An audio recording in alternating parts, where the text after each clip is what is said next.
안녕하세요. 사연에 빠지다의 DJ 민영입니다. 어느덧 가을이 성큼 저희 곁으로 다가왔는데요. 오늘의 사연도 시작해 볼게요.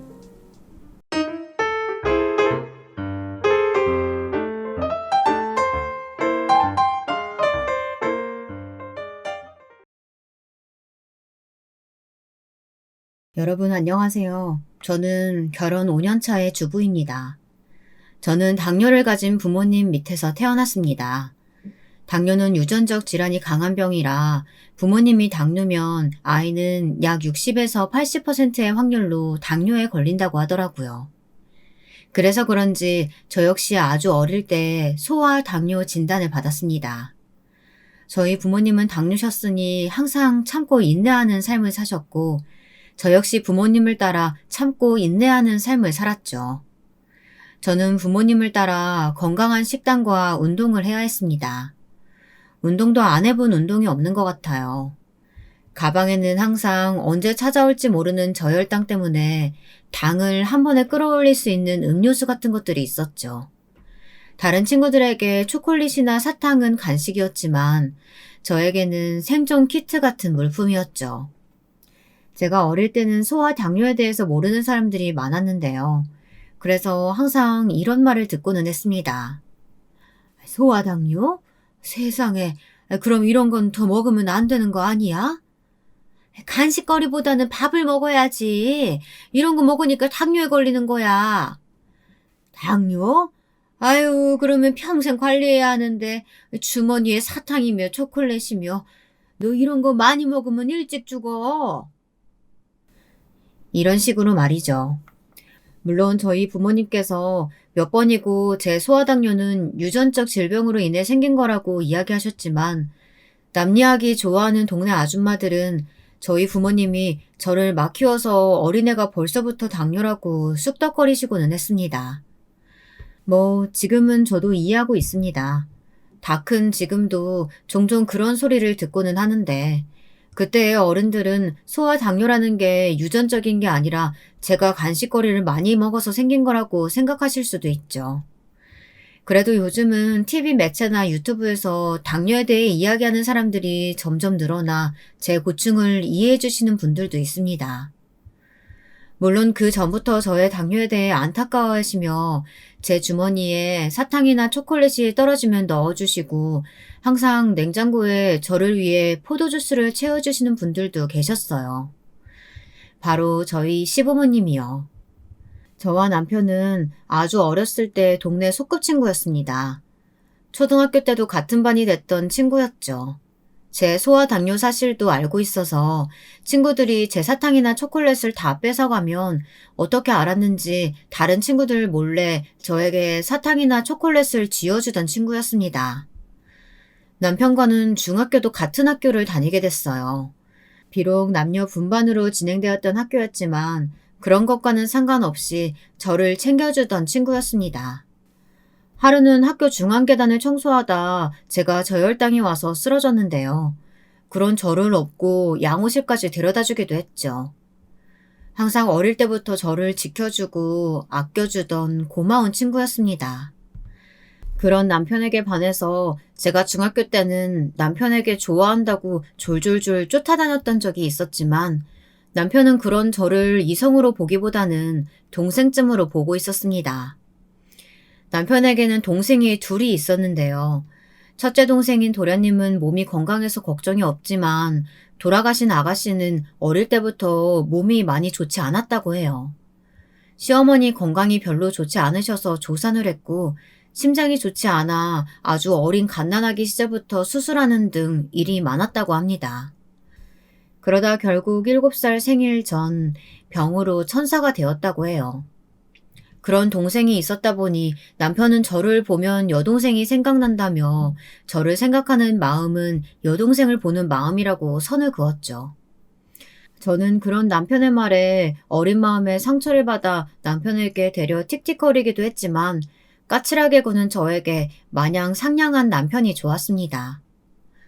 제 짝사랑이 끝나갈 때쯤 저희는 고등학교에 들어가게 되었습니다. 저는 여고, 남편은 남고에 들어가게 되었죠. 그때부터는 악몽의 시작이었던 것 같습니다. 또래보다 작은 키, 적은 몸무게에 오랜 질병이 있어 선생님들께서도 저를 조심스럽게 대하셨죠. 게다가 저는 매일 정해진 시간에 인슐린 주사를 맞아야 해서 매일 같은 시간에 양호실을 가야 했습니다. 그때쯤 몸도 많이 안 좋아져서 학교를 결석하거나 수업 중간에 조퇴하는 일도 많았습니다. 심지어 체육 시간에 쓰러지는 일이 생겨 응급실에 실려가면서 따돌림은 시작되었던 것 같습니다. 친하게 지냈던 친구들이 갑자기 저를 멀리하고 가만히 있던 체육복과 교과서들이 사라지더니 책상에 하나 둘쯤 저를 비난하는 낙서가 늘어갈 때쯤 사건이 벌어졌습니다. 선생님, 지연아, 왔어? 사실 양호실에 가서 인슐린 주사를 맞는 건 아무래도 불안하다는 엄마 때문이었습니다. 그래서 학교 입학하는 첫날 제 진단서를 모두 떼신 엄마는 양호 선생님을 찾아갔고 약 1시간 정도 양호 선생님과 상담을 하셨죠. 다행히 양호 선생님은 그런 저의 상황을 이해해 주시고 화장실에서 맞지 말고 양호실로 오라고 말씀까지 해주셨습니다. 그래서 저는 항상 양호실에 가서 주사를 맞고는 했는데요. 그날도 주사가 든 손가방을 들고 양호실에 가서 주사를 맞기 위해 자리에 앉아 양호 선생님과 이런저런 이야기를 하며 가방을 열었는데 분명 학교에 등교해서 확인했을 때는 있었던 주사기가 보이지가 않더군요. 지연아, 왜 그래? 주사 안 가지고 왔어? 선생님은 아무것도 못하고 허둥지둥하는 저를 보며 물으셨습니다. 분명 어젯밤에 엄마가 챙겨주셨고 오늘 등교하고 자리에 앉으면서 있는 거 확인했는데. 제 말에 양호 선생님은 표정이 굳더니 바로 저에게 조퇴증을 적어주셨습니다. 이미 점심을 먹고 온 상태라 주사를 맞아야 하는 상태였거든요. 결국 그날 조퇴하고 집에 돌아온 저를 맞이한 엄마는 그 다음날 저를 학교에 보내지 않으셨고 수업 시간이 끝났을 때쯤 늦은 오후 저를 데리고 학교에 찾아가 교무실에서 담임 선생님과 긴 상담을 하셨습니다. 주사기를 훔쳐간 범인은 같은 반에서 다른 친구들 돈을 뜯고 공부도 열심히 하지 않은 양아치들이었습니다. 그동안 제 교과서를 가져가고 체육복도 훔쳐간 것도 모두 그 애들이었죠. 괴롭힘의 이유를 들여보려고 했지만 말도 안 되는 것들 뿐이었습니다. 맨날 약한 척하고 조퇴하고 학교를 안 나온다는 게 전부였습니다. 그리고 가끔씩 아빠가 데리러 오지 못하시는 날 제가 종종 버스를 타고 하교를 했는데 그때마다 제가 버스 정류장에서 예쁜 척을 하며 다른 학교 남자애들한테 꼬리치는 게 꼴보기가 싫었다는 겁니다. 그 이야기를 들은 저와 엄마 그리고 담임 선생님은 할 말을 잃었죠. 어떻게 그렇게 중요한 걸 훔쳐갈 수가 있어? 너희 그거 어떻게 했어? 어떡하긴 뭘 어떡해요. 당연히 쓰레기통에 버렸죠. 아, 선생님은 왜 쟤만 맨날 특별 취급인데요?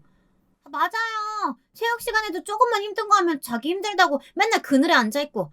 그러니까 꼴 보기 싫어서 그런 거예요.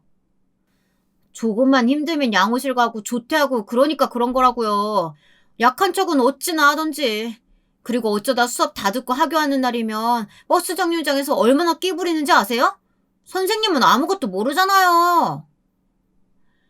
그날은 그렇게 일단락이 되었지만 계속되는 괴롭힘에 그해 겨울 저는 학교를 자퇴했습니다. 같은 반 친구들에게 괴롭힘을 당하면서 사람에 대한 배신감과 언제 어떤 일이 발생할지 모른다는 두려움에 대인 기피증까지 시달린 저는 방 안에만 틀어박혀 있었습니다. 아무것도 하지 않고 하루 종일 침대에서 잠만 자는 저를 본 부모님께서는 하나밖에 없는 딸이 걱정되어 여기저기 알아보시고 저를 억지로 정신병원에 데려가셨어요. 부모님과 함께 간 정신병원은 정말 최악이었습니다. 저를 무조건 정신병 있는 사람 취급하며 약을 먹어야 하고 입원을 해야 한다고 하더라고요. 게다가 제가 속에 있는 말이라도 하려고 하면 자기 잘난 듯이 자기 이야기만 하는 의사에 저는 다시 한번 상처를 받았습니다. 병원을 다니고 있는데도 나아질 기미가 보이지 않고 오히려 진료를 거부하며 방문까지 굳게 잠궈버린 저를 다시 세상 밖으로 끄집어낸 사람이 바로 남편이었습니다.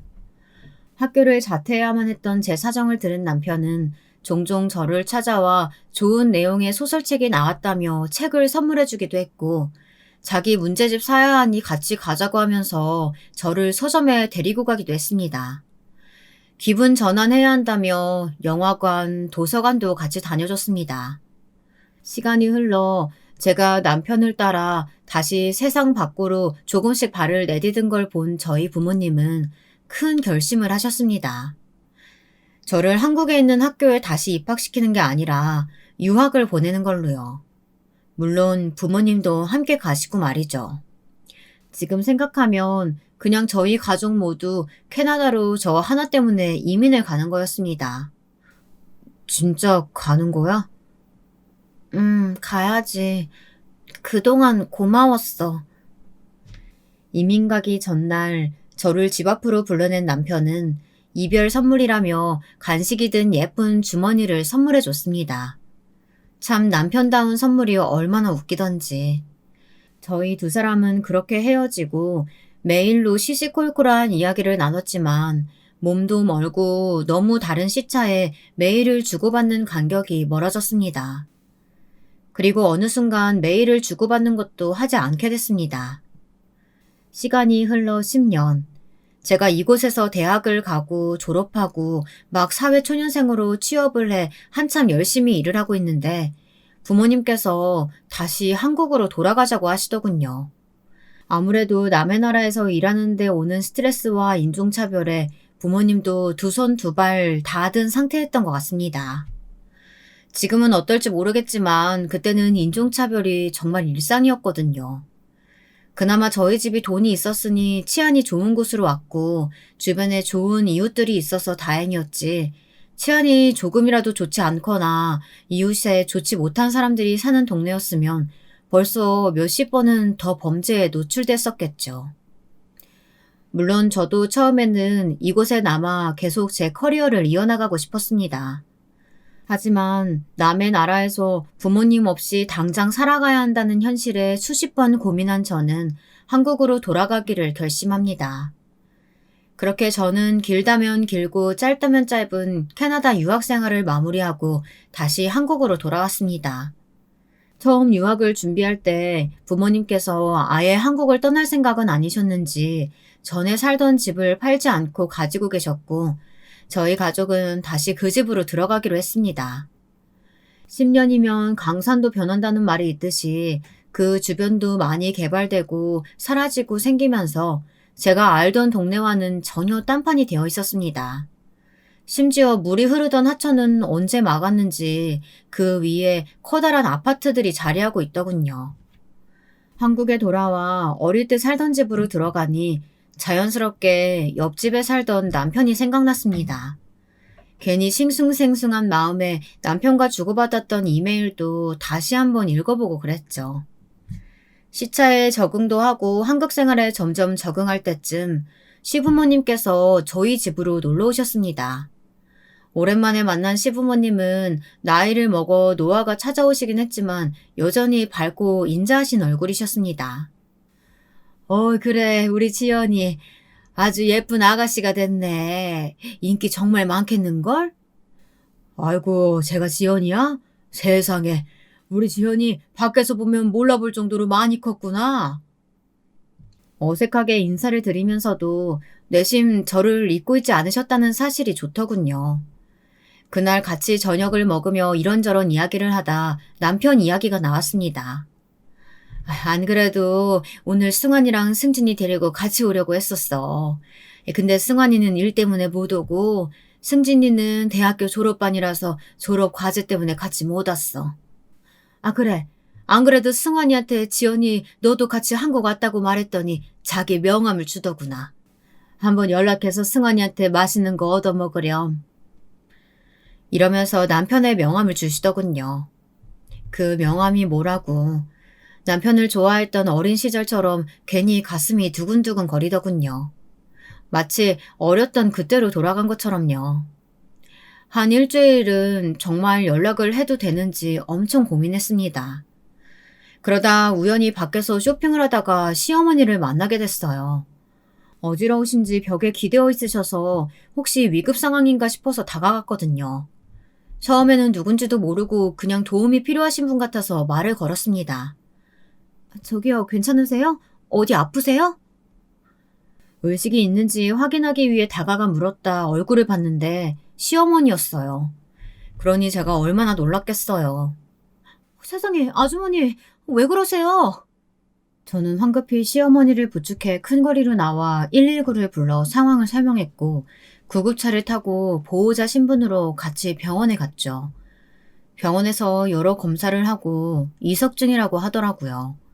아무래도 어지럼증이 심하시니 하루 정도는 입원을 권한다는 의사의 말에 저는 알겠다고 대답했습니다.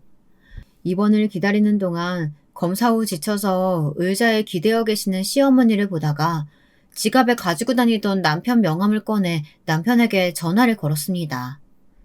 네, 이승환입니다. 승환아, 나야, 지연이. 우연히 아주머니 만났는데 몸이 안 좋으셔서 내가 모시고 병원으로 왔어. 입원을 해야 되는데 가족 동의가 있어야 한다고 해서. 병원이 어디야? 내가 금방 갈게. 저는 남편에게 병원의 이름과 위치를 알려줬고 남편은 금방 갈 테니 조금만 기다려달라고 말하더군요.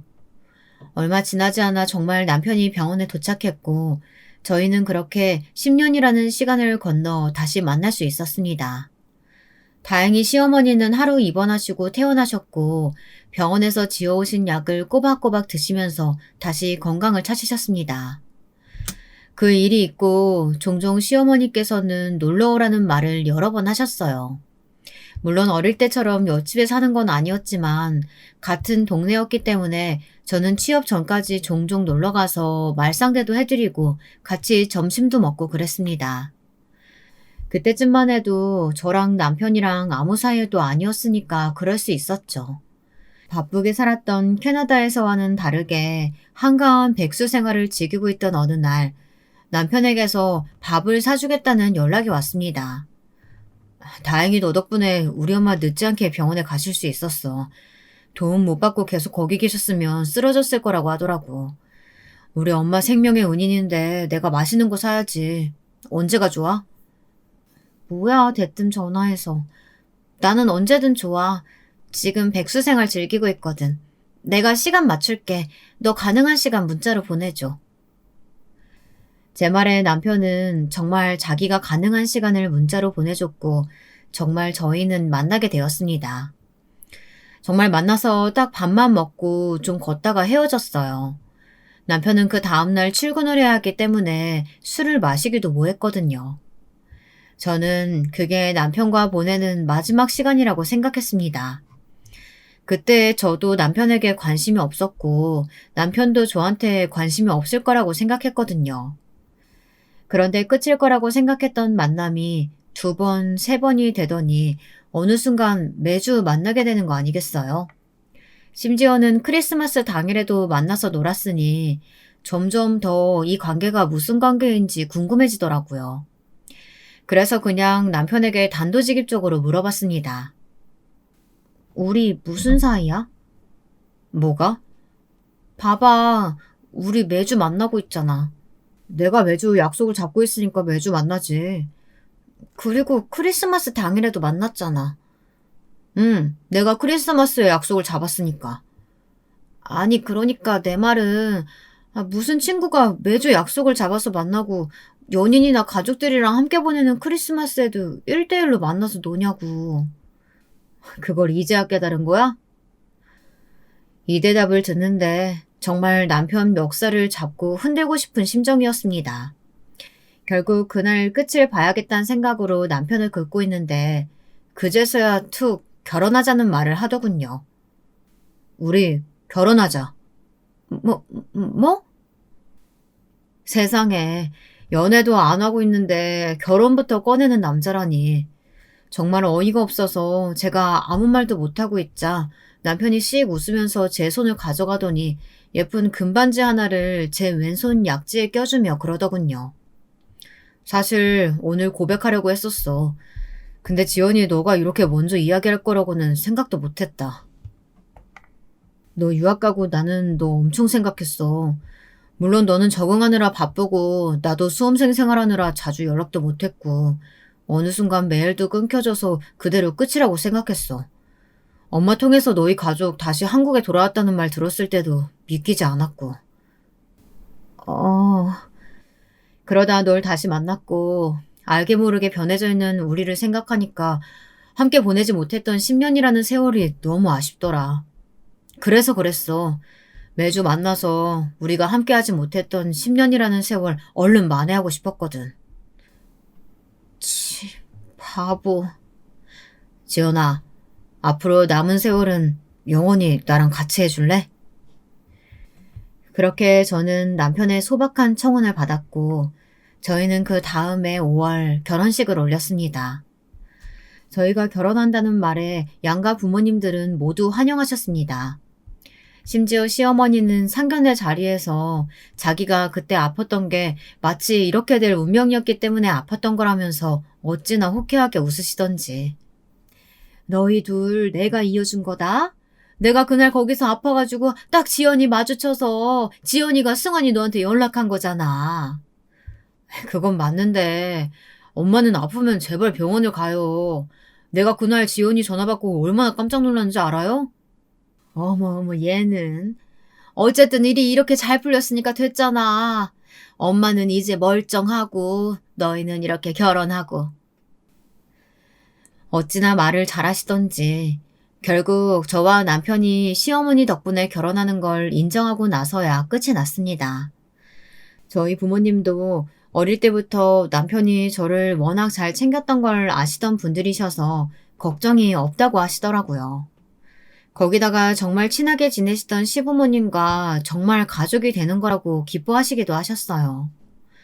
어찌됐든 부모님들께서 좋아하시는 모습을 보니 저희도 웃음이 났습니다.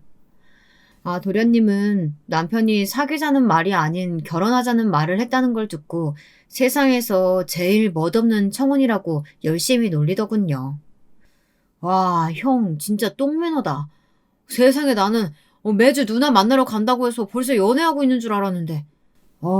나는 절대 형처럼은 안 해야지. 뭐가 어째?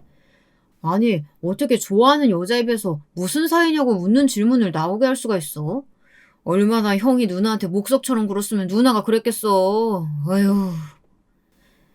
남편에게 이렇게 말하고는 저를 보면서 진지한 표정으로 말하더군요. 아이, 누나 미안해요. 이런 형이라서. 하지만 반품은 사양합니다. 한번 결혼하기로 했으니까 이제 돌이킬 수 없는 거예요. 아셨죠? 이러는데 그 장소에 있던 모든 사람들이 빵 터졌고 오직 남편만이 저걸 죽이냐 살리냐 하면서 한 번 더 웃음을 줬습니다. 남편과 결혼을 하고 나서도 크게 달라진 건 없었습니다. 남편은 제 당뇨에 대해서도 누구보다 잘 아는 사람이었기 때문에 저에게 맞춰주려고 엄청 노력했죠. 아침에 일어나서 출근하기 전에 인슐린 주사를 꼭 맞으라고 이야기해주고 점심 먹고 걷기 운동이라도 했는지를 챙겨주었습니다. 집에 포도주스가 없으면 꼭 사들고 오고 초콜릿이든 사탕이든 떨어지지 않게 항상 준비해줬죠. 시부모님도 한결같으셨습니다. 어린 시절부터 봐왔던 분들이셨고 저희 부모님과도 친하셔서 항상 남편에게 저를 잘 챙겨야 한다고 신신당부하셨죠.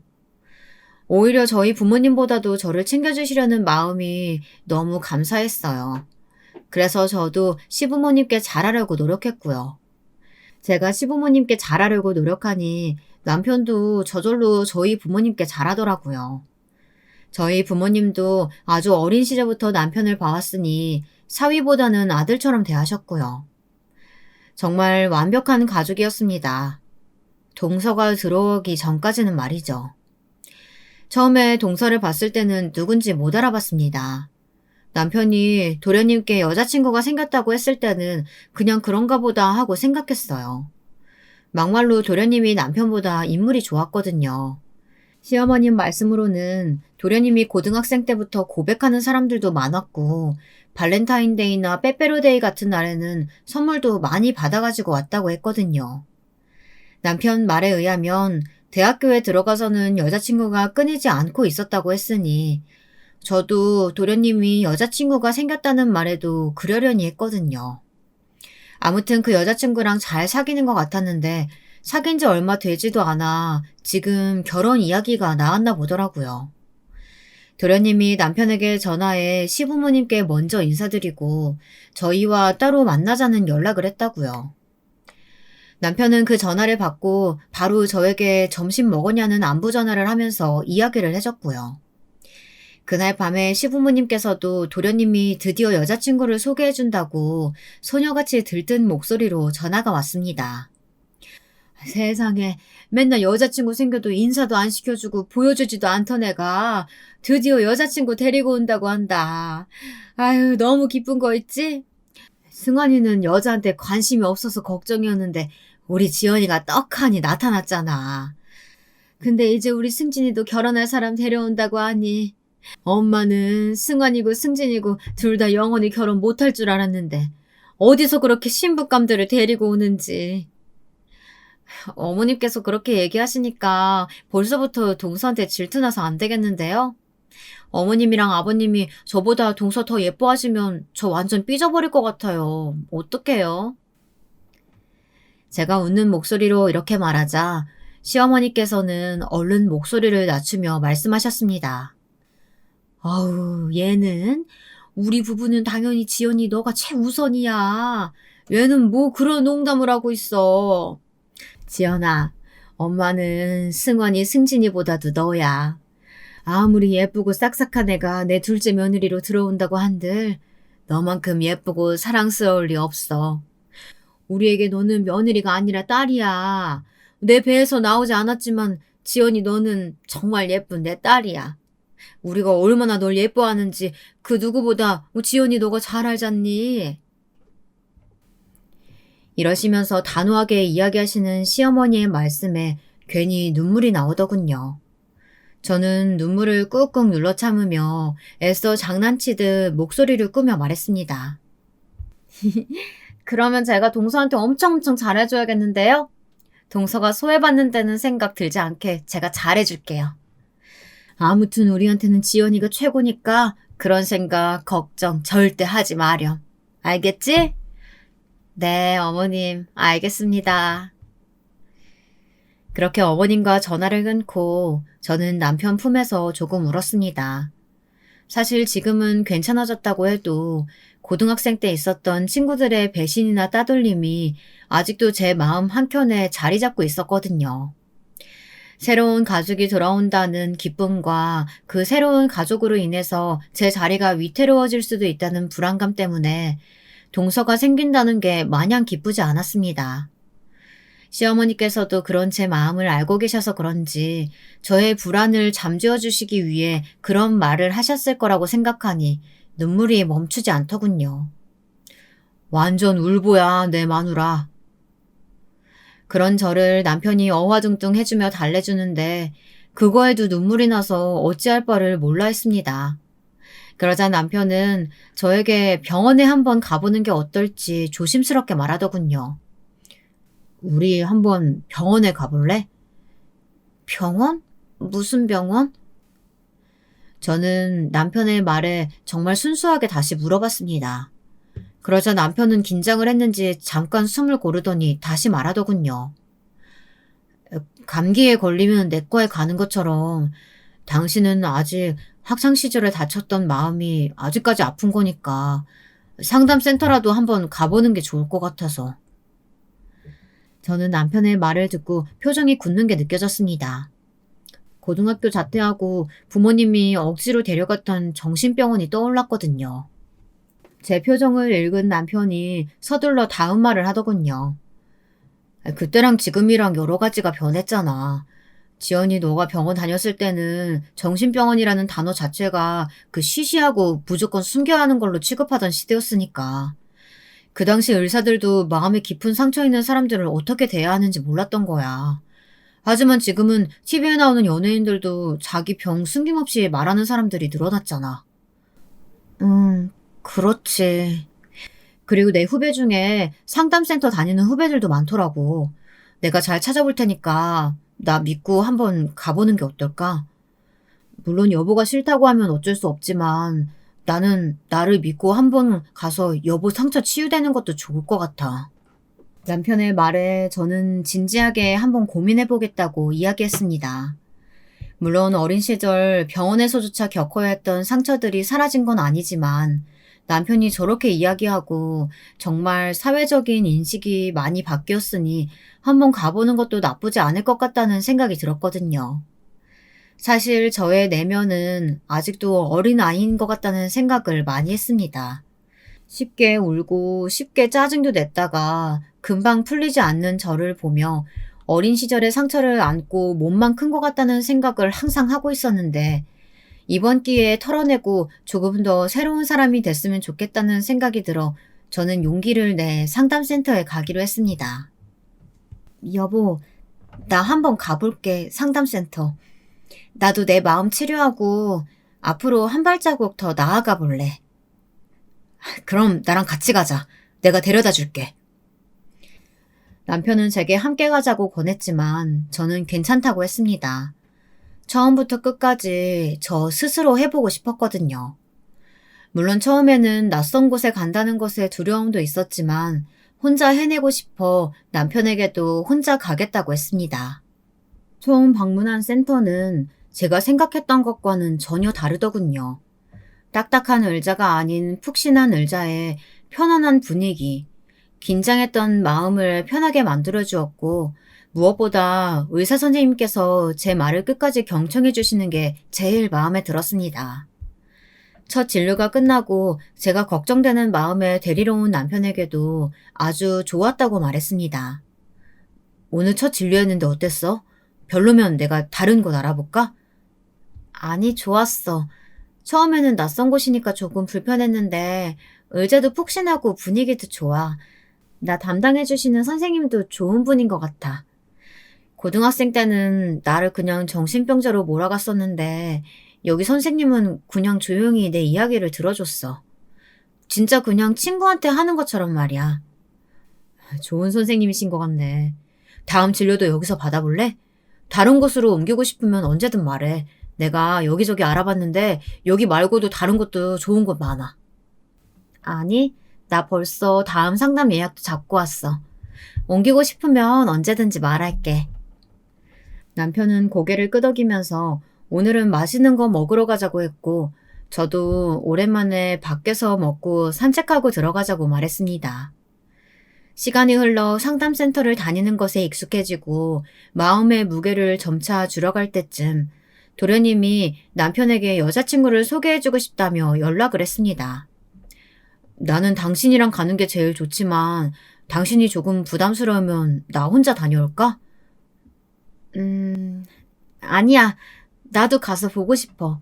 나 혼자 있는 것도 아니고 당신이랑 같이 있는 거니까 괜찮아. 그리고 나도 도련님 여자친구 궁금해. 남편은 제 말에 웃으면서 집에서 7시까지 준비해서 기다리고 있으면 데리러 오겠다고 하고 출근을 했습니다. 남편이 출근하고 간단하게 아침을 챙겨 먹고 집안일을 하는데 갑자기 손발이 떨리고 식은땀이 나더라고요. 저혈당 쇼크였습니다. 저는 서둘러 주방에 있던 사탕을 입에 물고 냉장고에서 포도주스를 꺼내 마셨습니다. 오랜만에 찾아온 저혈당 증세에 괜히 마음에 불안해져 남편에게 전화를 했습니다. 여보, 안 그래도 전화해보려고 했는데 점심은 먹었어? 아, 점심시간이었구나. 어쩐지. 집안일 하다가 갑자기 저혈당 증상이 와서 사탕 먹고 포도주스 먹었어. 아, 왜 그렇나 했더니 내가 집안일 하다가 점심시간을 놓쳤나 봐. 뭐? 지금은 괜찮아? 내가 지금 집으로 갈까? 병원 가야 하는 거 아니야? 아니야, 사탕도 먹었고 포도주스 먹었으니까 괜찮아. 근데 오늘 나 못 갈 것 같아. 집에서 혈당 체크 계속 해봐야 될 것 같아서.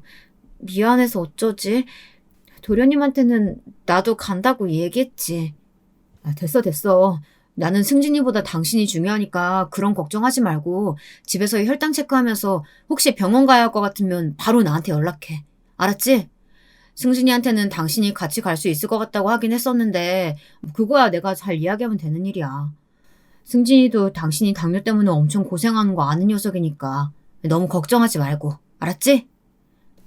음, 당신이 그렇게 말하니까 나도 안심이 된다. 내가 정말 미안해한다고 대신 전해주고, 이번에 내가 미안해서 밥 산다고 말해주고, 당신이 도련님이랑 도련님 여자친구한테 맛있는 밥 사줘. 알겠지?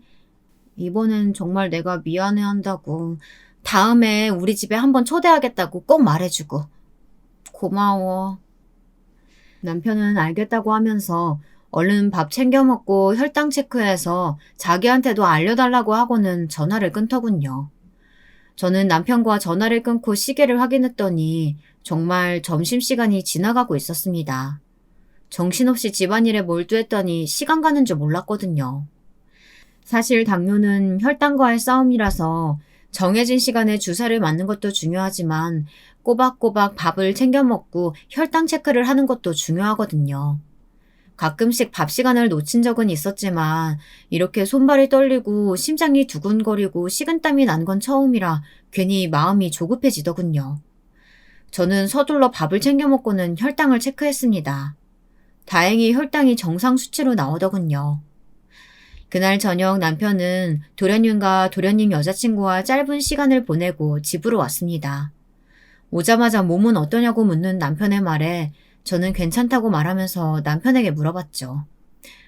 너무 일찍 온 거 아니야? 같이 저녁도 먹고 오라니까.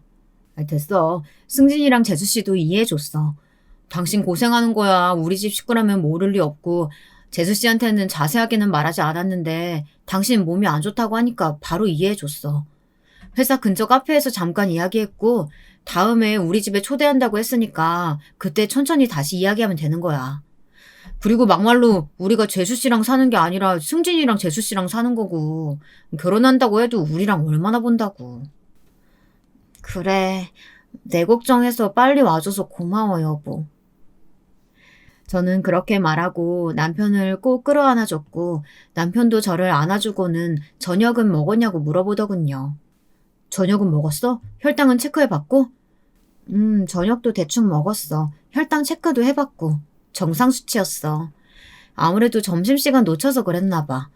전에는 점심 한 번 놓친다고 이러지는 않았는데. 나도 이제 나이도 있고 하니까 조금씩 문제가 생기나 봐. 그래도 바로 잡혀서 다행이다.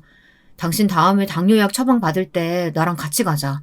나중에도 계속 이런 일이 생기면 어떻게 해야 할지 병원에 내가 물어볼게. 어떻게 해야 하기는 뭘 어떻게 해. 얼른 내 입에 사탕 넣어주고 포도주스 먹여주면 되는 거지. 그렇지. 저혈당은 사탕, 혈당이 너무 오르면 주사. 알고는 있는데 당장 당신이 힘들어하는 모습 보면 어떻게 해야 할지 모르겠어. 그래도 집에 있어서 다행이다. 외출했는데 그랬으면 꼼짝없이 길거리에서 쓰러졌을 거 아니야. 됐어. 도련님께나 전화드려서 언제가 좋을지 물어봐. 알았지? 안 그래도 이번 주 주말이 된다고 해서 그때 보기로 했어. 당신 그때는 괜찮겠어? 어차피 우리 집에서 보는 거니까 괜찮아. 그래, 너무 무리하지 말고 안 되겠다 싶으면 그냥 취소해버리자. 알았지? 저는 남편의 말에 알겠다고 말하며 얼른 남편에게 옷 갈아입고 오라고 말했습니다. 남편은 순순히 안방으로 들어가 옷을 갈아입었고 저는 저녁을 차리면서 주말에 뭘 먹어야 할지 고민했죠. 시간은 빠르게 흘러 주말이 다가왔습니다. 집도 깨끗하게 청소하고 정성껏 음식도 준비했습니다. 곧이어 번호키 누르는 소리가 들리더니 남편과 도련님, 동서가 들어왔습니다. 여보, 우리 왔어. 저는 남편의 목소리에 현관문 앞으로 갔고 그곳에는 익숙한 듯한 얼굴의 여성이 신발을 벗으며 집으로 들어오고 있었습니다. 어서 오세요. 반갑게 인사를 하며 동서의 얼굴을 보는데 정말 어딘가 익숙한 얼굴이었습니다. 동서도 저를 보더니 잠시 흠칫하는가 싶더니 인사를 하더군요. 처음 뵙겠습니다. 김지아라고 합니다. 네, 반가워요. 저는 우선 우리 집에 온 손님들을 잘 대접해야겠다는 생각에 차려놓은 식사를 대접하고 후식 과일까지 푸짐하게 대접했습니다. 저번에는 미안했어요. 제가 갑자기 그냥 몸 상태가 안 좋아져서 저 때문에 이 사람도 얼른 들어와 버리고 많이 속상했죠. 에이, 아니에요. 저희 그날 데이트하고 놀았어요. 그런 걱정하지 마세요. 이렇게 맛있는 저녁도 대접해 주셨잖아요. 오히려 저희가 죄송하죠. 쉬셔야 하는데 저희 때문에 바쁘게 음식 준비하셨을 텐데.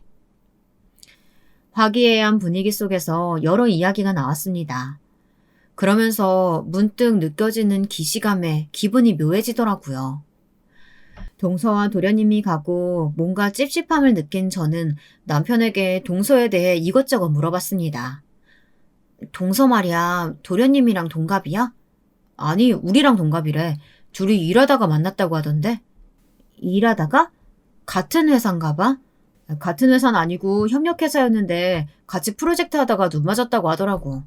내가 듣기로는 재수 씨가 승진이한테 반해서 쫓아다녔고, 승진이도 자기 좋다는 사람 궁금해서 몇 번 만나다가 그렇게 연애 시작했다고 하더라고. 동서 학교는 어디 나왔는지 들었어? 학교? 대학교 말이야? 아, 여보 그렇게 안 봤는데 학벌 따지는 사람이었어? 장난치듯 놀리듯이 묻는 남편을 안 아프게 찰싹 때리고는 속에 있던 말을 털어놨습니다. 아니, 얼굴이 묘하게 익숙해서 어디서 본 것 같은데 어디서 봤는지 모르겠네. 오다 가다 만난 거 아닐까? 내가 듣기론 재수 씨도 이 동네 살았다고 하던데 고등학교 때까지 이 동네 살다가 대학교는 타 지역으로 가고 대학교 졸업하고 다시 이쪽으로 돌아온 거라고 하더라고. 동네에서 오다 가다 만났으면 그럴 수도 있지. 저는 남편 말에 고개를 끄덕이면서도 묘하게 느껴지는 불쾌함을 떨쳐낼 수 없었습니다. 저의 그런 마음을 알았는지 남편은 걱정 말라고 말하며 저를 꼭 안아주더군요. 걱정하지 마. 당신이 재수씨가 내키지 않으면 우리 쪽에서 피하면 되는 거야. 똥이 무서워서 피해? 더러워서 피하지. 안 그래? 웃으면서 말하는 남편의 말에 그 품에 가만히 안겨 고개를 끄덕였습니다. 그렇게 안정을 찾아가며 그날은 잠에 들었죠. 도련님과 동서를 만나고 얼마 지나지 않아 두 사람은 급하게 결혼을 한다며 저희에게 연락을 했습니다. 원래는 느긋하게 내년 가을쯤으로 생각하고 있던 두 사람이었는데 뱃속에 아기가 생겨 배가 부르기 전 후다닥 할 거라고 하더군요. 이미 양가 부모님께도 인사드렸고 두 사람의 결혼을 반대하는 사람도 없으니 결혼식은 빠르게 준비가 됐고 얼마 전 결혼식을 끝냈습니다. 신혼여행을 다녀온 도련님 부부는 저희 부부를 집들이에 초대했습니다. 신혼집을 구경하다가 우연히 책장에서 동서의 고등학교 졸업앨범을 봤습니다. 땡땡 여자 고등학교. 제가 자퇴한 고등학교였습니다. 그 졸업앨범을 보는데 심장이 바닥으로 처박히는 기분이었습니다. 제가 그 앞에 서서 가만히 있자 동서가 제게 다가와 묻더군요. 형님, 왜 그러세요? 그제야 이 뻔뻔한 얼굴이 기억나더군요. 저를 괴롭히던 양아치 무리 중에 한 명이었습니다. 약한 척 한다고 저를 괴롭혔던 그 아이였습니다. 제가 아무 말도 없이 자기를 보는 걸 느꼈는지 동서가 주변을 살피다가 조용히 말을 꺼내더군요. 이제 기억나? 우리 같은 학교였잖아. 저는 동서의 말에 몸이 굳는 걸 느꼈습니다. 마치 괴롭힘을 당하던 고등학교 때로 돌아간 것 같았습니다. 그날은 그게 전부였습니다. 남편은 제가 아무 말도 하지 않자 저혈당이라도 온 거 아니냐며 자기 주머니에 있던 사탕을 급하게 제 입에 물려주고는 저를 데리고 서둘러 집으로 돌아왔죠. 왜? 무슨 일인데? 재수 씨랑 무슨 일 있었어? 아니야. 저는 차마 동서가 저를 괴롭혔던 사람이라고 말할 수 없었습니다. 차라리 결혼하기 전에 알았다면 좋았을 텐데 동서 뱃속에 도련님의 아기까지 있었으니 저도 생각할 시간이 필요했죠. 하지만 아무리 고민을 해도 저만 입을 꾹 다물고 있으면 저희 가족들이 평안해진다는 결론밖에 나오지 않았습니다. 그런 생각을 하면서도 무기력했던 고등학교 때로 돌아가는 느낌이 들어 저는 스트레스를 받았고 침대에서 그냥 잠만 잤습니다. 침대에 누워있는 생활이 하루, 이틀, 3일 점점 늘어갈수록 제 몸은 눈에 띄게 좋지 않아졌습니다. 운동도 하지 않았으니 몸의 혈당은 널뛰기 하듯 이리 뛰었다 저리 뛰었다 난리도 아니었죠. 밥도 먹지 않았는데 속이 울렁거리고 토가 나올 것 같은 느낌에 비틀거리며 화장실로 향했다가 그대로 툭 쓰러져 버렸습니다. 다행히 주말이라 집에 있던 남편이 제가 쓰러지는 소리를 듣고 황급히 구급차를 불렀고 저는 병원에 입원을 하게 되었습니다. 병원에 입원하고 혈당이 안정되면 퇴원할 생각이었는데 남편은 아무래도 불안해서 안 되겠다며 계속 입원을 권했어요. 양가 부모님께서도 제가 쓰러졌다는 말에 병원까지 찾아오셔서 남편에게 음식을 챙겨주시고 돌아가셨습니다. 시간이 조금 지나고 제가 안정을 찾아갈 때쯤 동서가 병원에 나타났습니다.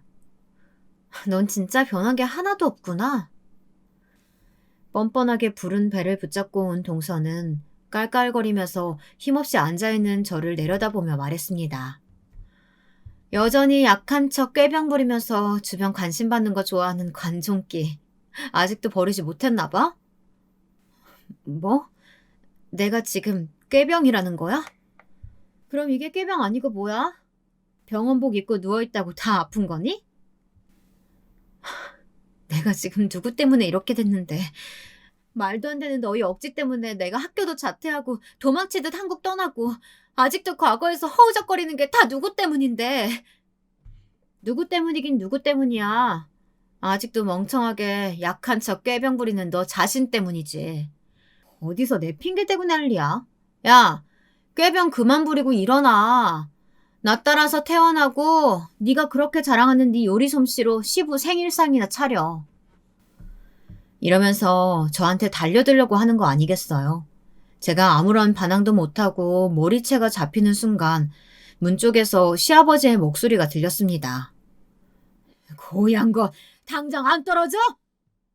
저도 동서도 갑작스러운 시아버지의 소리에 깜짝 놀라 얼음처럼 굳어있는데 시아버지가 성큼성큼 저희 쪽으로 다가오셔서는 아직도 붙잡혀 있던 제 머리카락을 동서의 손가락에서 조심스럽게 빼내시곤 동서의 뺨을 철썩 때리시더군요. 다 들었다. 누구 때문에 이렇게 힘들어하고 있는데 너는 그깟 생일상 차리기 싫어서 아파서 입원한 사람을 괴롭혀? 아니 아버님 그게 아니라요. 됐다. 그만하고 썩 꺼져. 내가 다 들은 이상 더 이상 우리 귀한 지연이한테 너 같은 학폭 가해자 붙어있는 거 참을 수 없다. 아버님 지금 저 때리신 거예요? 아버님 손주 가지고 있는 저를요?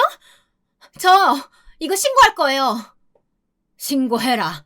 나는 손주보다 인간의 됨됨이가 중요한 사람이다. 지연이가 무슨 생각으로 이렇게까지 참으면서 너를 비밀로 했을지 생각하니까 내 마음이 안 좋은데 너는 아픈 사람 머리카락 쥐어뜯으면서 꾀병 부리지 말라는 말이나 하고 나는 너같이 폭력으로 해결하려는 며느리, 그 며느리 배에서 태어난 손주 다 필요 없다. 시아버지는 그 말을 끝으로 동서를 병실에서 몰아내셨고 저에게 다가와 동서가 쥐어뜯어 헝클어진 머리카락을 조심스럽게 정리해 주시며 제게 말했습니다. 말을 해야지. 속으로만 끙끙 앓고 있으니 이렇게 된 거 아니야. 그 목소리가 어찌나 다정하시던지 저는 엉엉 울어버리고 말았습니다. 시아버지를 통해 사건의 모든 전말을 알게 된 남편도 회사를 조퇴하고 병원으로 뛰어와 저를 꼭 안아주었습니다. 시아버지에게 말을 전해들은 시어머니와 도련님께서도 병실을 찾아왔고 도련님은 동서가 학폭을 했다는 사실을 알았더라면 결혼하지 않았을 거라고 사기 결혼으로 고소를 하겠다고 화를 냈습니다. 그때 동서가 도련님에게 전화를 했습니다. 나 아버님 신고할 거야.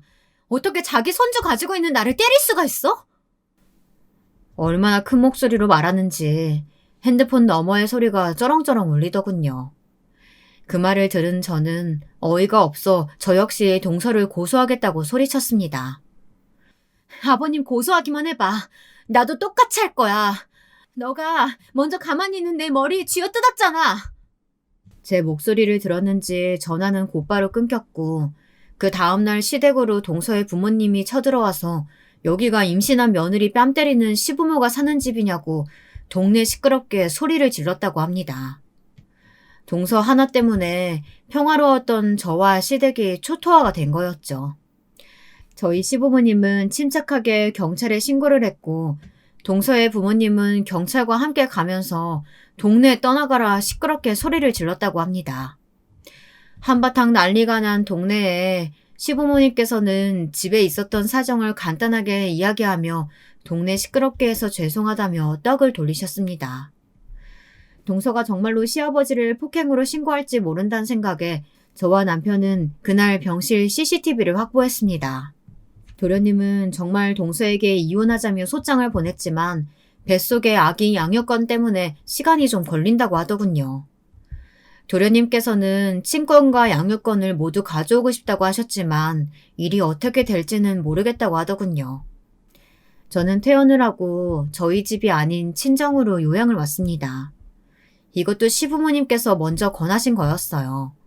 동서가 저와 남편의 집에 찾아올 수도 있고 시댁에는 이미 한번 동서 부모님께서 찾아오셨으니 안전한 친정으로 가서 안정을 찾았으면 좋겠다고 하셔서요.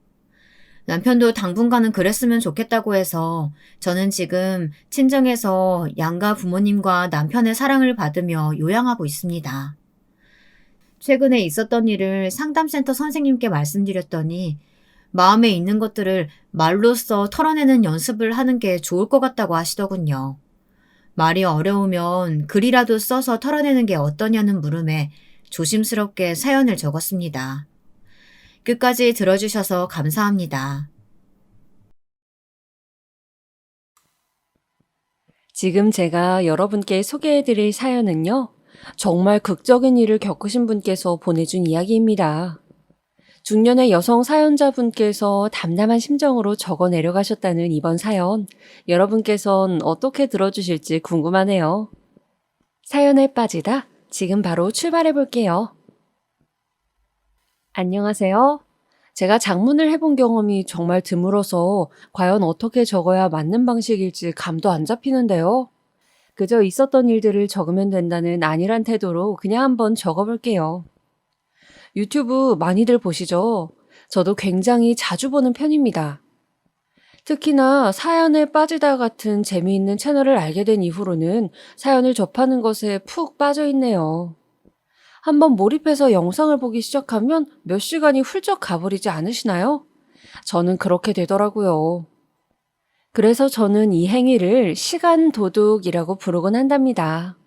어리고 젊은 친구들은 유튜브도 당연히 많이들 이용하지만 각자 연령대나 취향, 취미 생활에 맞춰서 커뮤니티 사이트에 모여서 놀고 시간을 보낸다고 하죠. 네이버 사이트에서 이제 실시간 검색어 기능이 메인 페이지에서 사라진 이후로 커뮤니티 사이트의 이용도와 중요도가 더 높아졌다고 해요.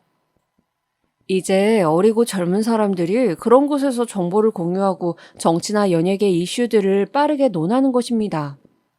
그런 만큼 파급력도 대단한데 얼마 전에 그런 커뮤니티에서 어떤 짧은 글 하나가 인기를 얻었다고 하는 거예요.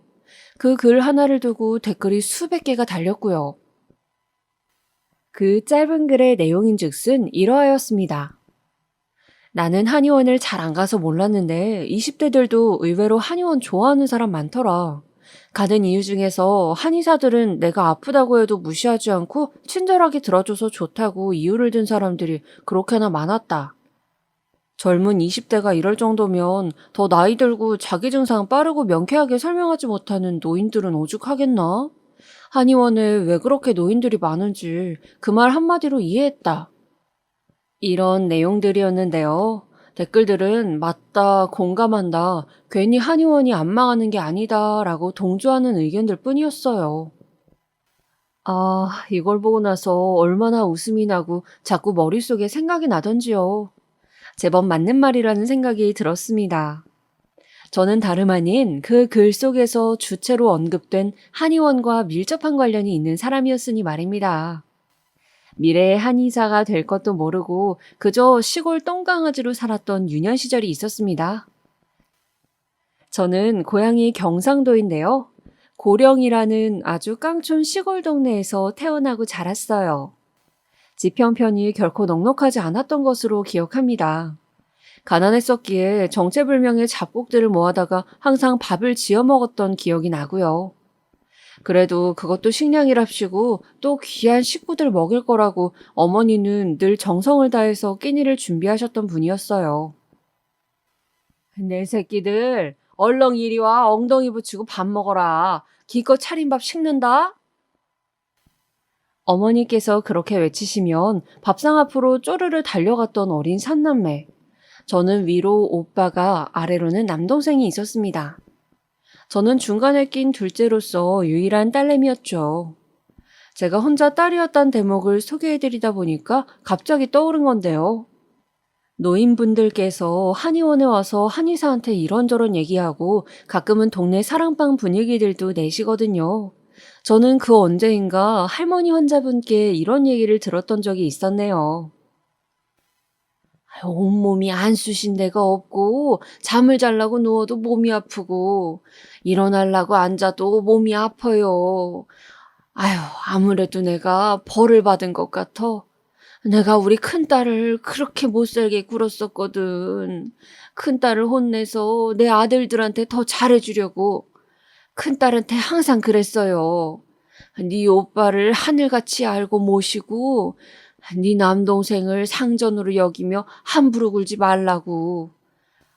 내가 그 소리를 수십 년간 떠들었더랍니다. 이 지경으로 나이 들고 나니까 후회가 돼요. 그래도 나한테 효도하는 건 큰딸밖에 없어요. 후회가 들고 났더니 몸이 왜 이렇게 아픈지 벌을 받는 게 틀림없소. 적당히 보약이나 지어줘요. 여기가 침 잘 논다고 해서 찾아오긴 했지만 기대하지 않어. 보약 무난한 걸로다가 양껏 지어놔 주쇼. 눈빛에 후환이 가득하셨던 분이라고 유독 기억에 남았어요. 제가 어렸을 때 친하게 지냈던 친구도 집이 그랬었죠. 걔도 저처럼 남동생이 있었던 애였는데 저랑 놀고 있을 때 그 집 어머니께서 무서운 얼굴로 오셔서는 걔 엉덩이를 뻥 걷어차셨던 모습을 봤었어요. 남동생 간식 안 챙겨주고 왜 여기서 놀고 있냐면서 말이죠. 그러고 보면 저는 참 운이 좋았던 경우였을까요? 딸이라고 차별당한 적이 없었어요. 부모님도 오빠도 남동생도 제가 딸이고 여자라는 이유로 차별한 적이 없었으니까요. 특히 오빠는 어렸던 그 나이에도 굉장히 듬직한 면모가 있었던 것으로 기억을 해요. 자기 동생들한테 되게 재미있는 사람이기도 했습니다. 익살스러웠고요. 동생들을 잘 놀아줬어요. 개구리도 잘 잡았고 물고기를 잡기도 했었어요. 풀떼기를 엮어다가 목걸이도 뚝딱 만들어줬던 만능손이었고요. 저랑 남동생은 그거 목에 걸고 뭐라도 된 것 마냥 동네를 쏘아다니며 놀았습니다. 오빠는 아주 활동적이고 호기심이 많은 성격이었던 것 같아요. 그 어린 나이에 이것저것 다 해보고 뭐든 기웃거렸으니 말이죠. 그러다가 겨울에 크게 다친 적이 있었습니다. 고구마랑 이것저것 구워 먹으려고 불을 피웠는데 근처에서 까불었던 것으로 알고 있어요. 제가 아는 것은 그 사건 때문에 오빠가 등허리에 큰 화상을 입었다는 사실이었습니다. 오빠는 원래도 등 위쪽에 커다란 점이 있었는데 그 아래로 화상 자국까지 입게 되어서 부모님이 등짝 한번 사나워졌다라고 말씀하셨고 그건 제 기억에 또렷이 남게 되었습니다. 그런 사건이 있었던 겨울을 지나 봄이 오고 또 여름이 왔을 때였어요. 그때는 오빠가 7살, 제가 6살, 남동생이 4살 때였죠. 서울 사시는 큰이모께서 아파트로 이사를 하시게 돼서 집들이를 겸하여 서울로 저희 4식구가 놀러 갔었습니다. 새 집도 가보고 재미있게 시간을 보냈더랬어요. 그러다가 일정 다 마치고 집으로 돌아가려는 길, 오빠가 사라졌습니다. 그곳은 인산 이내의 서울역이었습니다. 저는 정확히 상황을 몰랐고 기억도 하지 못했는데 당시에는 어른들끼리 아유, 똑똑해서 먼저 기차 탄 거 아닐까? 설마 애가 없어졌으리라고? 그런 의견을 주고받으시면서 심각한 일 아닐 거라고 그러셨었대요. 하지만 오빠를 앞만 찾아봐도 없는 겁니다. 서서히 분위기가 안 좋아졌고 혼비백산이 되었죠. 그 난리통에서 저는 어찌할 바를 몰랐고 남동생은 울음을 터뜨렸어요. 그날 집에 못 내려갔었고요. 이틀이 지나서야 어머니랑 저랑 남동생이랑 셋이 집으로 갔습니다. 아버지께서는 서울에 남아서 오빠를 계속 찾으셨고요. 하지만 오빠는 끝끝내 찾을 수가 없었습니다. 저희의 온전했던 일상이 무너져 내렸고 장남 잃어버린 집이라고 동네에서도 화제였어요. 부모님께선 그 일로 부부싸움을 자주 하셨고 저랑 남동생은 자꾸만 눈치를 보고 주눅이 잘 드는 아이가 되어갔습니다. 오빠가 서울에서 실종됐던 것을 저랑 남동생은 제대로 받아들이지 못했고 영문을 모르면서도 그저 무서워했고 슬퍼했어요. 서울의 큰 이모네는 물론이고 다른 친척분들도 사방으로 오빠를 수소문하셨습니다. 내가 오라고 하지만 않았어도 이런 비극은 없었을 텐데. 큰 이모께서는 크게 자책을 하시며 우셨습니다. 몇 년을 저희 집이랑 왕래를 안 하셨고요. 오빠가 없어진 지 거의 10년이 지났을 때가 되어서야 다시 연락하고 지냈습니다. 저희 가족을 위로하는 말들은 각양각색이었어요. 애가 똘똘하고 인물도 잘나서 분명 누가 탐나서 데려갔을 거야. 그 뭐야. 어디 누구네 딸도 잃어버렸다가 1년 만에 찾았는데 데려간 집에서 우리는 자식을 가질 수 없는 몸인데 애가 너무 예쁘게 생겨서 순간 나쁜 판단을 내리고 말았다. 이러면서 자책을 했대. 자기 자식이 죽은 상처 때문에 못 잊고 살다가 닮은 애 보면 납치범죄 일으키는 경우가 있다더라. 자기 자식처럼 키우려고 말이지. 별별 소리를 다 들었었네요. 오빠의 생일, 그리고 오빠가 실종됐던 그날이면 저희 집은 초상집이 되었어요. 어머니께선 못난 어미를 만나 자식이 그 고생을 하는 거라며 가슴을 치셨습니다. 아버지께선 목숨이 다 하시는 그날까지 이제 어떻게 살아야 할지 모르겠다고 하셨고요. 시간이 흐를수록 돌아만 와라 해서 살아만 있어라로 저희 가족들의 심정은 바뀌어 갔습니다. 나랑 남동생도 머리가 클수록 그때의 상황, 일들을 제대로 인지하게 되었죠. 그러면서 저희가 부모님을 위로해드리게 되었어요. 분명 잘 살고 있을 거예요. 우리 오빠라서 하는 소리가 아니라 정말 영특하고 착하고 순했으니까. 누나 말이 맞아. 형이 잘났으니까 어떤 부잣집에서 도련님 삼으려고 데려간 것 같아. 너무나도 잘 살고 있기 때문에 다시 우리를 찾아올 생각을 못하고 있는 거라고. 저희 둘은 그렇게 부모님을 위로해드렸어요. 하지만 부모는 자식을 가슴에 묻는다고 하잖아요. 그 어떤 위로도 부모님의 아픔을 녹일 순 없었습니다. 제가 22이었고 남동생이 21때였죠. 아버지께서 돌아가셨습니다. 저희 친가 쪽에는 원래 간이 좀 안 좋은 그런 내력이 있었거든요. 아버지께서도 간 질환으로 돌아가셨어요. 너무 가슴이 아프고 서러웠던 건 아버지의 죽음 앞에서 장남 잃어버리고 술독에 빠져서 살았다잖아. 그래서 간이 망가져버린 것이구만 하는 수근거림이 들려왔을 때였습니다. 이를 악물었네요. 저는 아버지께서 돌아가신 이후로 남겨진 어머니를 잘 챙겨드려야겠다고 다짐했어요. 남동생 또한 마찬가지였습니다. 내가 장남 역할을 제대로 해보겠어. 앞으로 정신 차려서 반드시 그 누구보다 성공해 보일 거야. 각자가 절치부심하게 되었고 그런 저희를 보면서 어머니께서도 마음을 굳게 잡수셨습니다. 쉽게 나약해지지 않겠노라고 저희 앞에서 약속도 하셨어요. 남은 세 식구가 정말 열심히 살아보자고 그랬습니다. 저는 결혼을 약속했던 남자가 있었는데 허무하게 헤어졌어요. 아마도 인연이 아니었기에 그랬었나 봐요. 제 나이 24이었고 결혼이 완전하게 목전이었지만 헤어지게 되었죠. 큰 좌절이었습니다. 그러나 진짜 인연은 따로 있었더라고요. 제가 28이 되었던 해의 따스한 봄날, 지금의 남편과 저는 결혼을 하였습니다. 남편은 저보다 2살 위, 당시에 30 나이였네요. 희한하게도 남편 역시 결혼을 약속한 여자가 원래 있었다고 해요.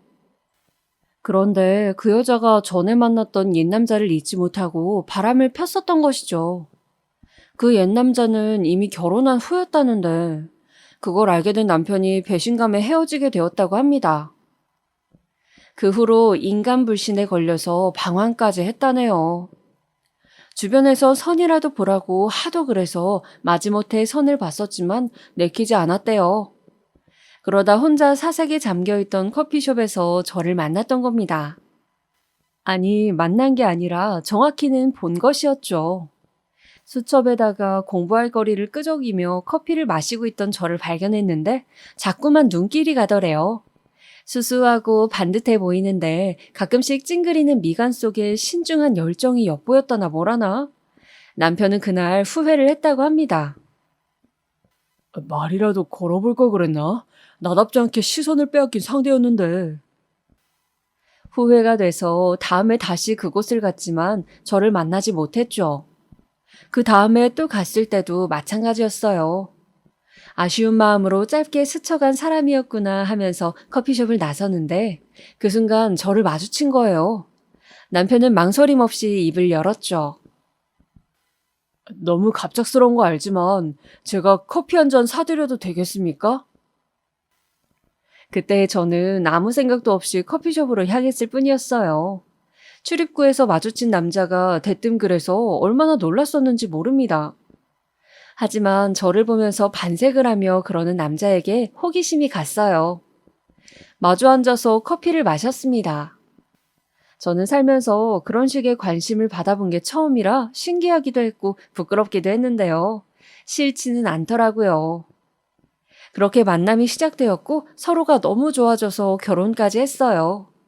가감없이 표현해서 남편 쪽이 훨씬 잘 살았습니다. 그런 우연이 아니었다면 우리는 맺어질 수 없었을 거라고 생각했어요. 너무 차이가 났기에 저 같은 사람에게 선자리가 오지 않았을 테니까요. 시댁에서 저 정도의 조건을 마음에 들어 한 것은 아니었습니다. 분명하게 떨떠름해 하였죠. 그러나 배신감 때문에 더 이상 여자를 못 만날 수도 있다면서 우울해하던 남편이었는데 저와 연애를 하면서 다시 밝아지고 결혼하고 싶다면서 말까지 하니까 시댁에서도 저라는 존재를 인정 안 해줄 수가 없었던 겁니다. 그쯤 되면 운명인 것 같다면서 말이에요. 결혼 이후 초반에는 저를 시댁 사람들이 얕잡아 보는 것도 있었고요. 은근한 시집살이도 겪었습니다. 하지만 시간이 지나면서 제가 잘 섞여 들어가게 되었어요. 또 무엇보다 제가 한의사가 되는데 시댁의 지원과 응원이 없었다면 힘들었을 거예요. 그랬다면 저는 지금과는 다른 인생을 살았을 것이라고 생각합니다. 그렇기에 시댁에 늘 감사한 마음을 가지고 있네요. 저는 본격적인 한의사 생활을 경기도 수원의 어느 대형 한의원에서 다졌어요. 그곳에서 근무를 하는 동안 경험을 쌓았고 한의사로서의 제 정체성을 만들어갈 수 있었죠. 한의사로 일을 하면서 저희 첫째 딸, 둘째 아들도 낳아서 두 아이의 엄마가 되기도 하였고요. 아이들이 커가는 것을 저희 어머니께서 보시면서 얼마나 예뻐하셨는지 몰라요. 그리고 또 그만큼이나 마음 아파하시기도 하셨고요. 세상에나, 쟤 지금 웃는 것 봐라. 방싯방싯 잘도 웃네. 웃을 때면 어쩜 저렇게 자기 외삼촌을 빼닮았을까? 응? 웃을 때 눈이 샥 휘어지면서 입이 가운데로 좀 모아지는 거. 그게 지 외삼촌이 그랬었는데 그걸 어찌 알고선 저렇게 닮았다니? 그렇게 말씀하시면서 미소 짓는 어머니의 얼굴에는 슬픔이 어려 있었죠. 세월이 지나도 어머니의 가슴 속에는 오빠가 있었고 그 기억 속에는 마치 어제 일처럼 오빠의 실종이 선명하게 남아 있었던 겁니다. 어머니의 환갑잔치도 신경 써서 정말로 잘해드렸어요. 남부럽지 않단 소리가 절로 나올 만큼 해드렸고 그때 해외여행도 다 함께 가족여행으로 다녀왔습니다. 물론 어머니의 환갑 이전에도 해외여행을 같이 간 적은 있었지만요.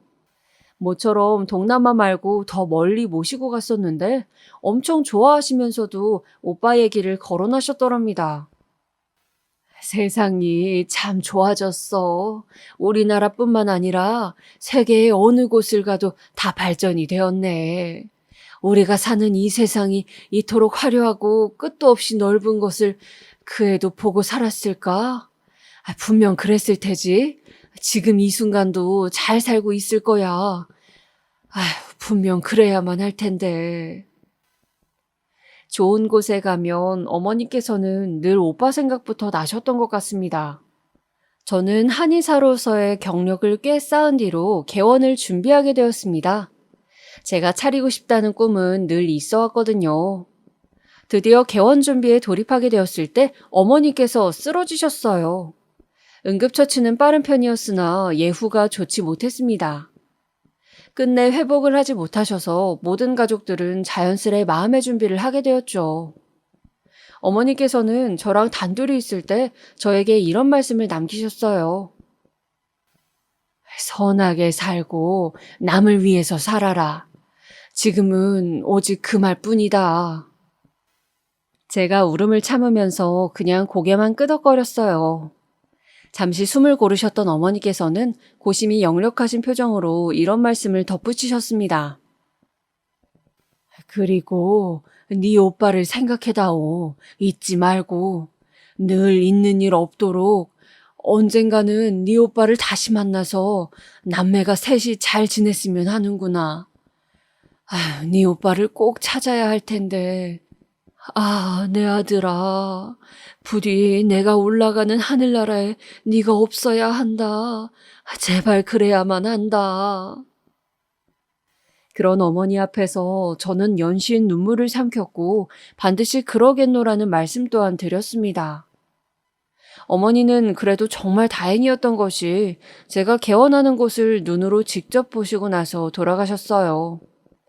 손주들의 손도 다 잡아보셨고요. 개원 이후 저는 바쁘게 지내면서도 마음 한편으로는 어머니의 유지를 받들어야만 한다는 생각을 늘 품고 있었습니다.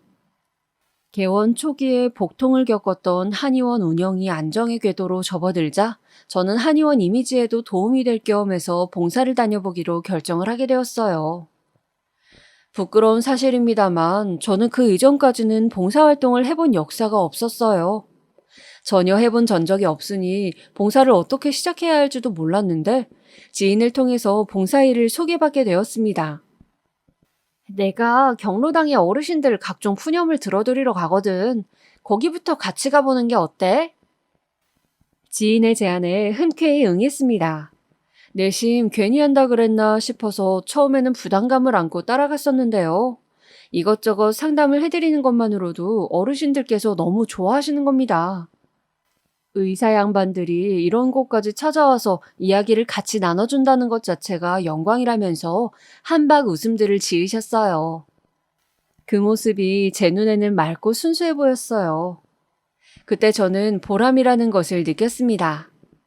그것은 제가 한의원에 찾아온 환자를 마주하고 그 건강이 회복되는 것을 지켜본 과정과는 또 다른 어떤 것이었습니다.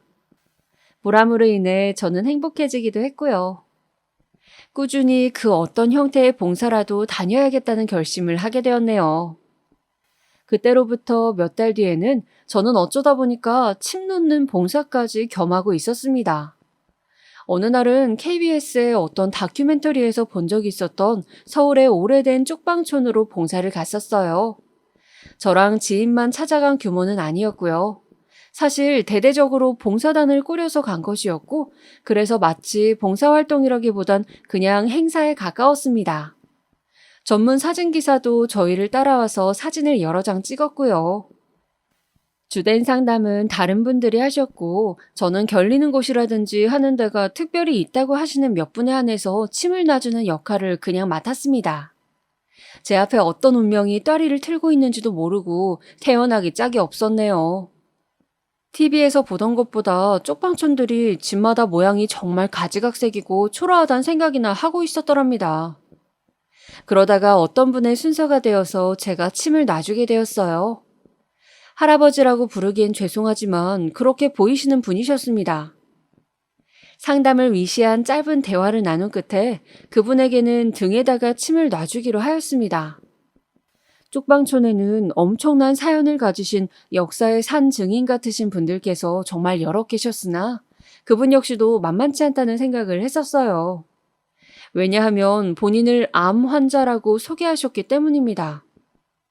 그분은 암 선고를 막 받으셨던 상태였는데요. 돈도 없고 가족도 없고 그 아무도 나를 돌봐줄 리가 없어서 그냥 여기에 있습니다. 그저 여기서 시간이나 보내면서 죽을 날만 고상하게 기다리는 중이죠. 액면가로 판단하자면 저보다 10살은 많아 보이셨는데요. 그런데 그분이 엎드리시기 전에 제가 가볍게 분위기나 풀어보려고 나이 질문을 드렸다가 저보다 고작 1살이 많으시단 것을 알고는 그 순간 깜짝 놀랐습니다. 세상에나 지레짐작으로 그분의 유추되는 나이를 말씀드렸더라면 큰 실례일 뻔했었죠. 그분께서는 노가다를 뛰시면서 생활을 이어오셨다고 본인의 과거를 전해주셨습니다. 한번 노가다 현장에서 크게 다치는 일이 있었는데 그것 때문에 쉬게 되어서 돈을 못 벌게 되었고 결국 이쪽 방촌으로 흘러들어오게 되었다고 하셨어요. 그 다친 것 때문에 병원도 다닐 수밖에 없었고 그 바람에 내가 암이 걸렸다는 걸 알게 되었으니 이거 참 잘 된 거라고 해야 하는지 안 된 거라고 해야 하는지. 그분께서 씁쓸하게 말하시는 동안 저는 제법 상투적으로 그러시구나. 이렇게 대답하는 것이 다였네요. 반은 어떻게 반응해야 할지 몰라서 그랬고요. 반은 그분의 맨 등짝을 보고 나니까 기시감이 들어서 당황스러운 마음에 그랬습니다. 침을 놓으면서 저도 모르게 고개를 갸웃갸웃 거렸네요. 어라? 여기 이건 점 아닌가? 그리고 이거는 혹시 화상을 입었던 자국이 아니었을까? 생각을 이어가다 보니까 제가 아는 어떤 사람도 딱 이런 조건을 가지고 있다는 게 떠올랐죠. 화들짝 놀라서 그분의 성함을 확인해봤지만 전혀 일치하지 않았습니다. 하긴 이렇게 오빠를 찾는 건 말도 안 된다면서 저 혼자 피식 웃었네요. 그런데 왠지 개운하지 않은 기분이 들어서 그분께 슬쩍 여쭤봤어요. 저기 그런데요. 어르신께서는 혹시 고향이 어디세요? 고향? 그 지방인데 아마도 고령일 겁니다. 고령. 그때 그 순간 제 심장이 쿵 이렇게 내려앉았고요. 그러자마자 미친 듯이 뛰기 시작했어요. 침을 다 놓고 나서 쿵, 쿵, 쿵 울리는 심장을 안고선 그분과 마주본 자세로 앉았습니다. 고령일 거라고 하시는 건 정확하지가 않아서 그러시는 건가요? 예. 그게 기억은 나는데 확실하지가 않고 막 머릿속에서 뜨문뜨문 모양새가 헷갈려요. 그러신 거였어요? 그렇다면 너무 어렸을 때 고향을 떠나오셔서 그러신가 보네요. 그건 아닙니다. 사실은 내가 옛날에 사고를 좀 당했어요. 그래서 그것 때문에 아주 옛날 기억들은 흐릿한 겁니다. 옛날 고향에서의 기억들은 정확한 기억이라고는 없고 그저 그리운 느낌으로 남아있죠. 애틋한 감정이라는 게 앞서 있네요. 그분의 느릿느릿한 말씀을 들으면서 저는 저도 모르는 사이에 손을 덜덜 떨고 있었습니다. 시선을 어디다가 둬야 할지도 몰라서 막 방황을 하고 있었어요. 의사 선생님? 그거 왜 그러십니까? 갑자기 어딘가 불편하신 데라도? 아니요, 아니에요. 그것보다 실례지만요. 어르신의 양친께서는 살아계시나요? 혹시 형제는 있으신가요?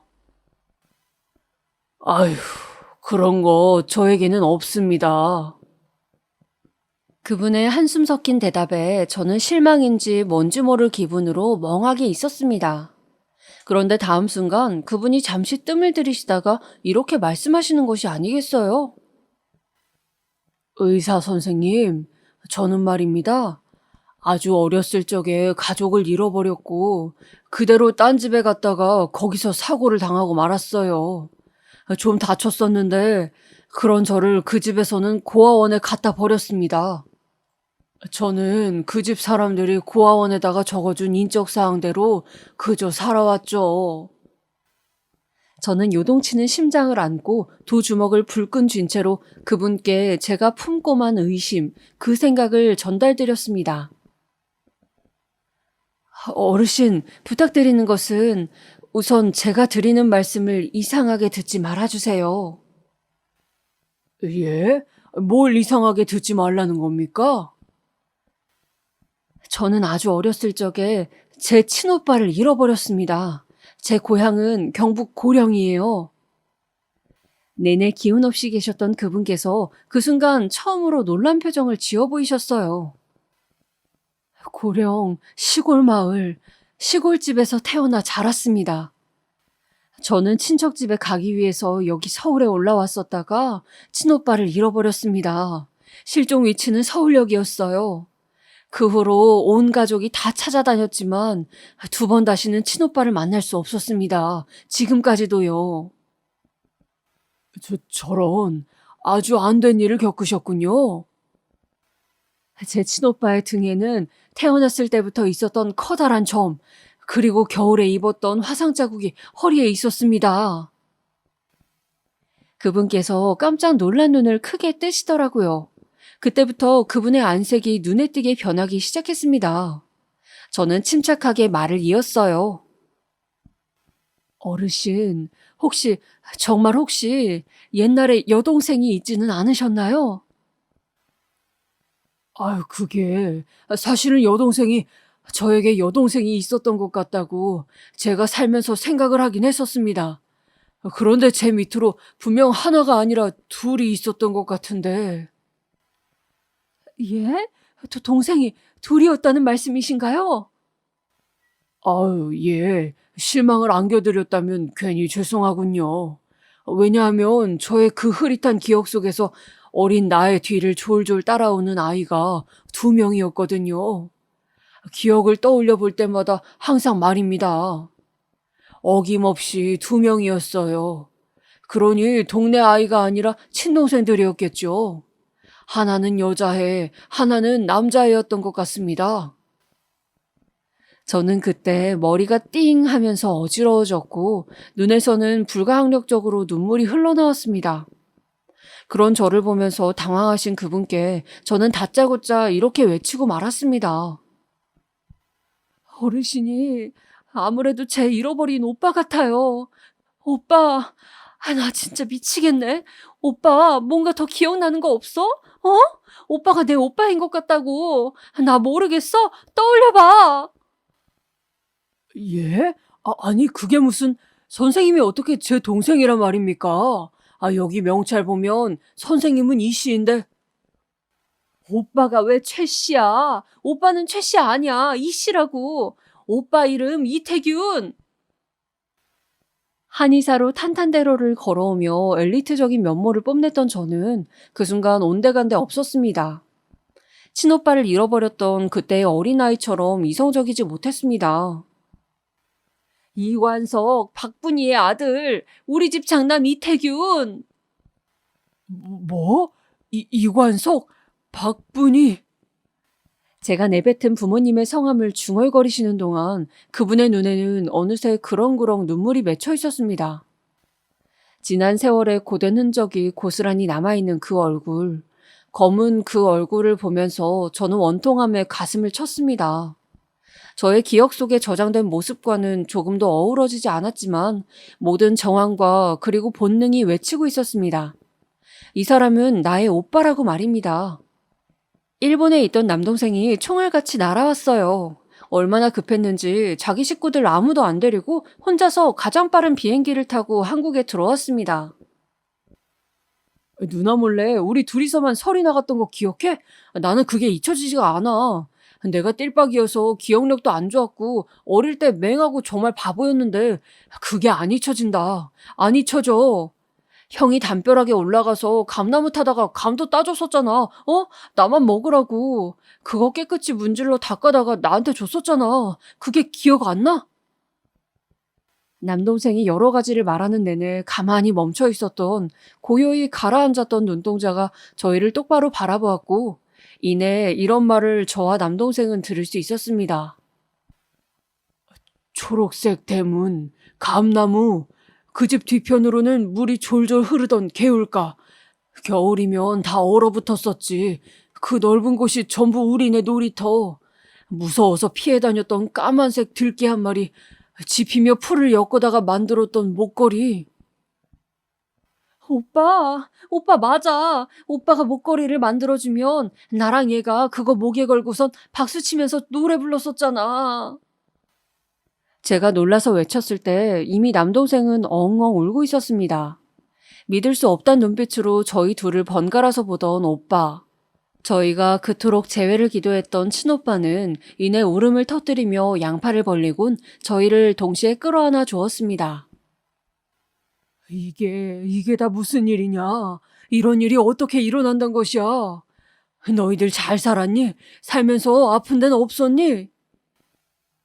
흐느끼며 오빠가 그렇게 말을 하는 것에 그 오랜 세월이 흘렀어도 그 어렸던 소녀는 타고나길 곱고 순수했던 심성 그대로 자라나 늙어버렸다는 것을 느낄 수 있었습니다.